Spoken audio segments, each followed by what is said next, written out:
Hey moms, welcome to the Motherhood Corner. So when I found out that I had access to celebrity chef Stuart O'Keeffe, I had about 1,000,000 questions because I'm a big fan.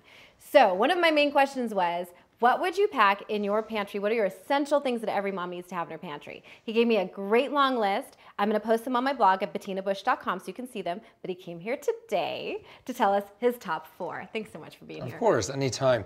All right, so these are my top 4. We have some pasta, we have a pesto, balsamic vinegar, and San Marzano tomatoes in a can. So let's start off with the pasta. The reason why I chose the penne is I like the grooves in penne pasta. It grabs the tomato sauce really, really well. So it's one of my top. Second is angel hair pasta for speed. It's like 5-6 minutes, you have pasta cooked. If you want to add some pesto to that, you got instant pasta dish. And the great thing about pesto, it has a lot of uses as well. You can do little mini appetizers, for guests that arrive, that come over. You can put on a sandwich with some turkey and avocado. It just has a lot of uses and I just really like it. Balsamic vinegar, of course, is always my go-to when I have a bunch of ingredients. I want to make a fresh salad.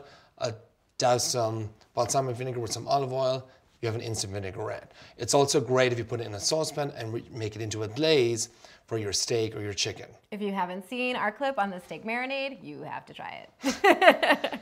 And finally, San Marzano tomatoes. They're my favorite tomatoes. They're quite sweet. They're from Italy. They're in a can. They're imported.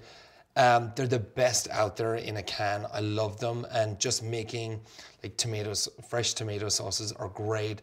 You could do like a bruschetta on an appetizer as well with the pesto.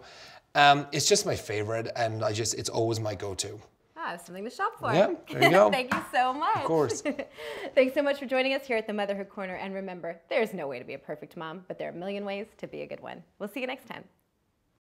Join the conversation on Facebook, Twitter, or Pinterest.